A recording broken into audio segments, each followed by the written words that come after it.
Sir बोला sir. माननीय police आयुक्त नाशिक शहर यांच्या आदेशाने 13 मार्च 2025 पासून नाशिक शहरामध्ये दोषी रिक्षा चालकांवर कारवाई करण्यासाठी रिक्षा ड्राईव्ह आयोजित करण्यात आला आहे. रिक्षा ड्राईव्हमध्ये प्रामुख्याने फ्रंट सीट, विना number plate, without dress, scrap rickshaw चालवणे आणि गुन्हेगारी प्रवृत्ती या गोष्टींवर जास्त फोकस करण्यात येणार आहे.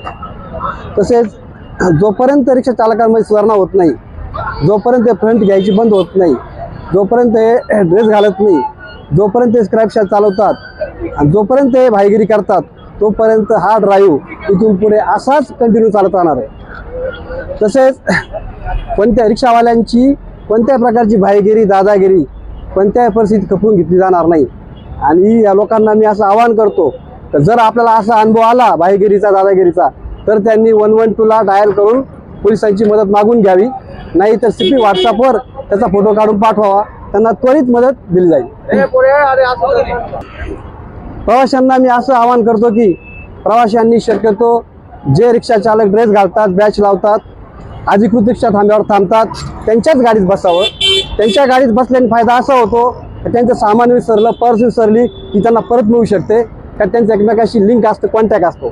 आणि जे रिक्षा चालक चालू सीटं भरतात त्याच्याकडून तुम्हाला सुरक्षा मिळण्याची शक्यता फार कमी असते. त्याचं कुठल्या प्रकारचं रेकॉर्ड असत नाही, तो कुठल्या स्टँडवरचा आहे ते समजत नाही आणि तो बऱ्यापैकी टपोरी प्रवृत्तीचा असतो. ज्या रिक्षा चालक टपोरी प्रवृत्तीचा आहे, ज्याचं फेस रिडिंग किंवा ज्याचं बॉडी लँग्वेज त्याला गुंडासारखं दिसतंय, त्यांच्या गाडीमध्ये शक्यतो प्रवाशांनी बसू नये.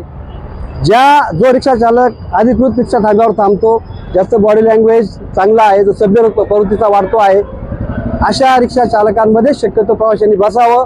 आणि जर बसायचं झालं तर अजून एक त्यांनी करावं, ज्या रिक्षामध्ये तो बसलाय त्याने एक रिक्षा चालकाचा गाडीचा फोटो घ्यावा आणि तो फोटो आपल्याकडे नातेवाईकाला पाठवून द्यावा.